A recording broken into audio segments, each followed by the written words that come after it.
Hello and welcome back to Frogboy X1 Gaming on this beautiful Sunday afternoon. I wanted to talk a little bit about Halo Infinite, Battlefield 2042, and Call of Duty Vanguard. Seeing as those are the three main shooters of the end of the year, I wanted to go over a little bit of each game and kind of decide who I really think is the one that is in the best place to really win this the end of the year, or which one really deserves your money right now. So I've got probably the most time in Battlefield 2042, followed closely by Halo Infinite, and then Call of Duty Vanguard is probably my least played one. So if you like this content and you find this interesting, don't forget to like and subscribe. I am by no means like the like go-to source for multiplayer shooters. So if I leave some stuff out that you guys think would be interesting or that I should touch on, drop that in the comments, man. Let me know, because for the most part, I do like playing these multiplayer games.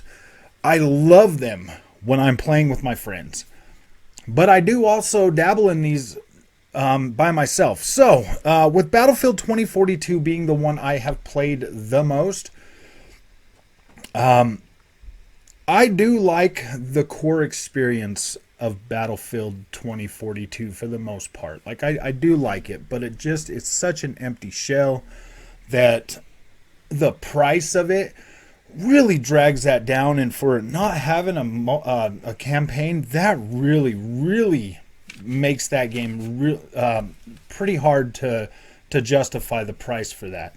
It is now regular priced. Call of Duty Vanguard can get picked up for regular price now. The regular price for those is $70 each.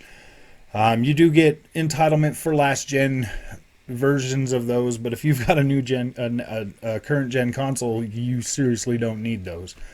It's not like you can give the code to somebody, one of your friends that's still on last gen console, so it seriously doesn't matter that they pack those in there. With Halo Infinite, the multiplayer is free to play. When the game launches on December 8th, it will be $69 or $59.99. So it's still $60, and that right there is one of the things that like really set Halo on a different level than the other two. Whereas Battlefield is basically giving you a build your own game and a couple of modes. And I'm sure Battlefield will be getting more content, but let's think about this. You pay all that money up front for an experience that, man, you could have waited. If you would have just waited till all of it's there and then bought it, you're probably going to get that game for half price. Easy, half price, easily.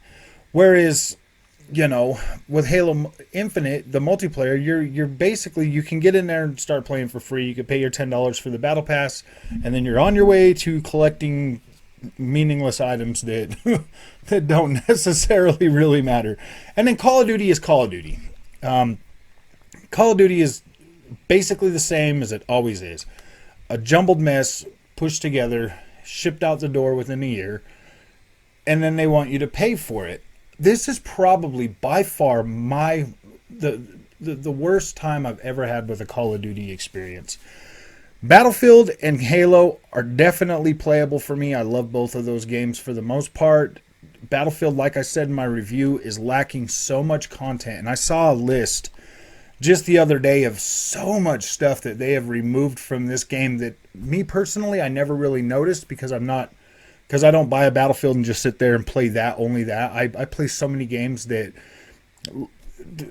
for me, buying Battlefield, like by the time it gets fixed and everything, I'll have had my fun with this game. Whereas a lot of people that buy this are going to want that content day one. They need that content. That's what they want. And for it being so stripped out, like everything being so stripped out of this game, it really makes that a hard recommend for anybody that's serious about Battlefield to buy it. When you get to Call of Duty, it does have a campaign, it does have multiplayer, it does have the zombies, as well as the new Battle Royale mode that will be coming at a later date. basically a whole new map for the next year for everybody to play around with. I do like that. I cannot wrap my head around this new Call of Duty game. For some reason, everything just feels... I don't like the fact that when I get into multiplayer, I cannot choose any of these characters. After spending my money on this game to buy this complete package, I either still have to buy I still have to buy microtransactions to unlock other characters. I got to buy a battle pass. I got to pay $10 for that, and then I get 2 more characters. I have to, or I have to unlock these characters through gameplay or something. That is getting really frustrating. I'm sick and tired of everything in Call of Duty being stuck behind a paywall.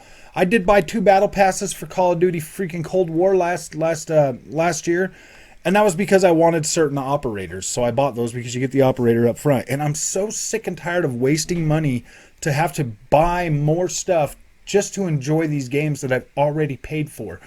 Vanguard, I'm drawing the line. I already bought the game.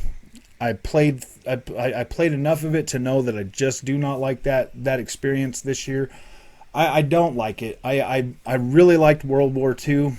That one was great. I love the story. I love the character chemistry. I love the way that gameplay unfolded and turned out, and it felt freaking cool. It made me feel like I was playing Saving Private Ryan. Like, I really enjoyed that experience, and I thought it was put together for the most part pretty good. Like, it entertained me enough to where I was like, wow, man, this is pretty cool, you know? And that's all I ask for. That's really all I ask for in a game, because I play so many games, guys.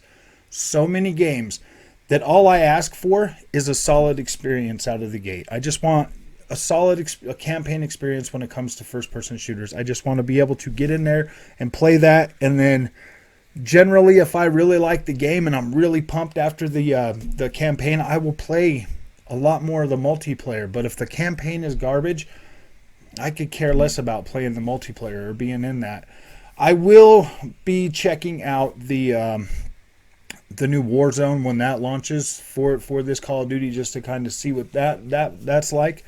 But as Call of Duty Vanguard sits, I honestly caution you, please. I would just stay away from this one. It's probably not going to hurt you. I mean, and no, this has nothing to do with Activision being in the spotlight right now. I could care less. All of them Activision employees know that Microsoft is on a buying spree. They could all walk out, form a studio, and then go sell themselves to Microsoft any day of the week. So if it to me, that just doesn't. That doesn't matter. Like, should Bobby Kotick be gone? Probably. Like, I don't know, man. Like, it just seems like the guy is making it. He's on the chopping block. So whatever. Like, this has nothing to do with that. That has nothing to do. I'm basing this on the people that worked on the game, that built the game, that made the game and shipped the game in the way it is. And it didn't click with me, not even a little bit. So I'm not liking this one. This Call of Duty. So I don't think that you're gonna. I mean, if you're a major Call of Duty fan, there's probably plenty in there for you to love and like, but I don't know. It's definitely at the bottom of my list. So when I really get into this, Halo Infinite versus Battlefield 2042, because that's really where the gameplay is gonna be. If you look at Steam right now, Battlefield is pretty high up there. Halo Infinite's pretty high up there. So you got 2 juggernauts that are going head to head, and content wise, out of the gate, I would say that Halo Infinite's free multiplayer probably has more way more polished content for sure. And I don't know, man. For me, the gameplay in Halo Infinite is actually pretty fun, man. I'm really enjoying it. I sat here today before I made this video, and I was like, you know what, man, I want to check out Halo Infinite. And I sat there and I went through probably 5 or 6 different matches, just sitting there having fun, enjoying my time with it, and not really thinking about anything other than, you know, just sitting down and playing some Halo multiplayer. And that's usually about the length of my multiplayer sits. You know, I'll sit, you know, for an hour and a half, whatever. I'm going to play a little more Battlefield today, see if, after, because it just launched the other day, I'm going to see if there's any more, if anything's been fixed, because I haven't played it since I did my review on that. So I want to jump in there and see what's going on with that a little more. But for the most part, I think that Halo Infinite being free to play really puts that above the other two, like right out of the gate. Just the free to play aspect of that really does shoot that up to the top for me. The cost of admission for something like Battlefield 2042 right now, with not having a lot of content, really does make that make that a hard sell. And then Halo Infinite's got more than enough content to keep you busy until Battlefield 2042 can put out the rest of the stuff that you pay for. Call of Duty does offer plenty of content, but like I said, I would wait till that is at least half price before you buy that. I don't know if you're going to gel well with it, but for me, yeah, Call of Duty is not even in the running this year. I didn't really even like Cold War that much, but I would much rather play that game than this one. Cold War was definitely put together a lot better than this game, and I feel like I was too hard on Cold War now in retrospect. After seeing this new Call of Duty, I would much rather play Cold War than this. But my favorite, Modern Warfare. I can definitely play some Modern Warfare. I love that game. I wish that would get a true, actual next-gen upgrade. That would be freaking amazing. I'm really looking forward to Infinity Ward's next project that they have coming out next year, because they're in the rotation now, so it would be them for the next one. So, Battlefield 2042 or Halo Infinite multiplayer.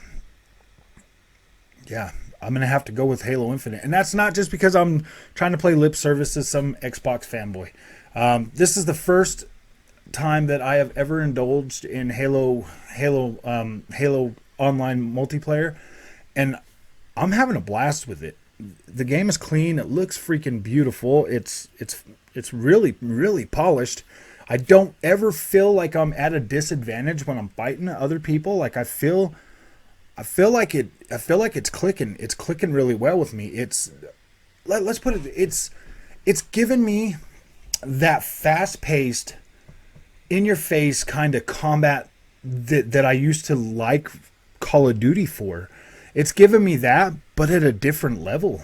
Almost as if, like it feels funner to play. Like I don't feel like it's, and every time I turn it on, I don't feel like I'm trying to get bombarded with, hey, buy this, buy that, buy this, buy that, buy this. No, man, it's just a solid experience that's not distracting me with a whole bunch of other garbage.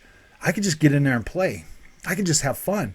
I can hit quick play. Boom. I'm rotated in and out of matches that are actually fun to play. Like I'm having a good time. You know, I really enjoy the atmosphere and the player base of Call of Duty or of Halo Infinite. Like I really do. When I talk to people that are playing, you know, when I get into the voice chats and I'm talking to people that are playing Halo, and just the excitement and the way they feel about the game and the sense of accomplishment, you know, that 343 has made with bringing this game back to what these hardened, you know, or these longtime fans actually wanted in this game. That excites me. That makes me happy. That's like, wow, dude. So I get to jump into Halo multiplayer and I get to experience a game that truly made you guys love this franchise. That's exciting to me. That really helps, you know, that really helps me understand, you know, like why these guys love it. And then playing this game for myself and experiencing the gameplay and the tight controls and the tight, like, I fully understand why people love Halo and why Microsoft needs to keep Halo as strong as possible, because this is one freaking heck of a multiplayer experience that I really like. And this has got me really hyped for the campaign. Like, I really want to see and play this campaign when it comes out next month. Battlefield 2042. When I first started playing Battlefield, I'd already been playing Call of Duty for a while. When I first started playing Battlefield, I was sold. Like, I loved Battlefield. I love the Battlefield experience for my all-out war. Like, the way it feels, the way the 64 player, all-out war felt in the older games, it felt good. Like, I really enjoyed playing, like Battlefield 1, Battlefield 5, Battlefield 4. I really liked playing these games. Like, me and my friends, when Battlefield 1 came out, like, we played that game for freaking weeks. For weeks, we played that game. It was great. Battlefield 5, not so much. That one kind of fell off with everybody. A lot of my friends didn't even really pick it up because they just, were pretty upset. But the friends of mine that we did pick it up, we played that game for a good, for some weeks too. We definitely played that through the holidays and everything.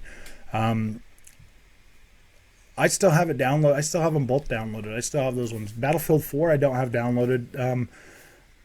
I started playing that when it was still like on, like the before the new gen consoles got, updated and everything. And they didn't bring that one forward, so I just kind of left that one in the past. I do not go back to Battlefield 4, but this new Battlefield 2042 does kind of feel almost like it's a Battlefield 4 reskin. But I do like these new maps. Like, I love the way they look. They are freaking beautiful. The storm effects are freaking great. Like, I do like that aspect of the game. And I do like some of the stuff that they brought to the game.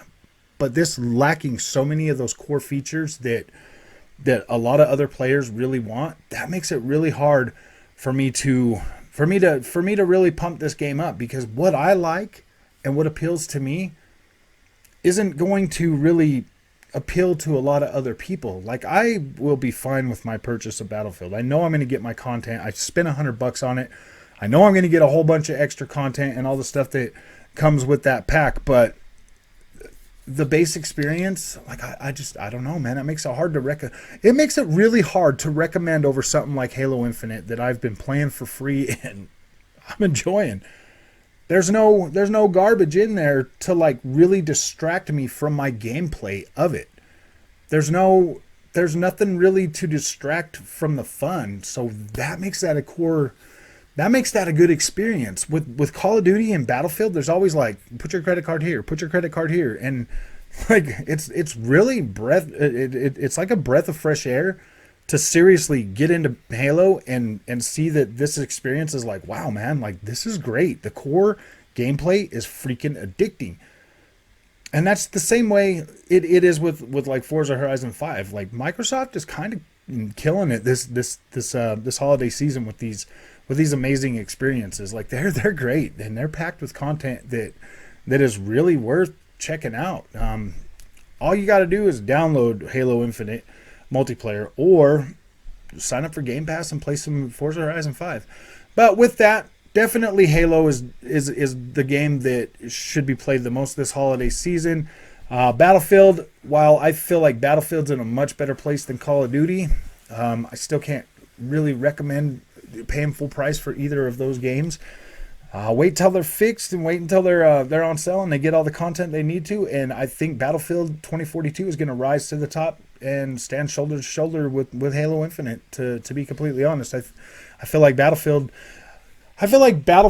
definitely has the potential to stand shoulder to shoulder with an experience like Halo, because a lot of people, let's face it, a lot of people like Halo, a lot of people don't like Halo. If you're on a PlayStation 5, I would get Battlefield over Call of Duty even right now. If you need a freaking shooter for the end of the year, I would definitely go with Battlefield. I feel like that was going to be the better.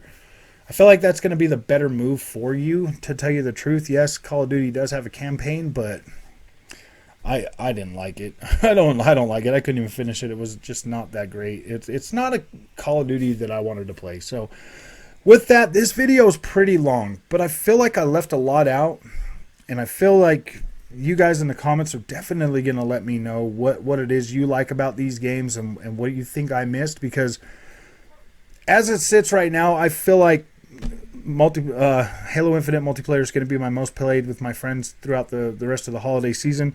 I feel like Battlefield would be the next second best played, and I do not feel like I'm going to play much of Call of Duty except for when the when the new Warzone comes out, I'll definitely be checking that out. But yeah, as it sits right now, I think I'm pretty much set with Halo Infinite and Battlefield 2042. So if you like this content and you thought it was good, hit that like and subscribe button, and I will definitely see you in the next one.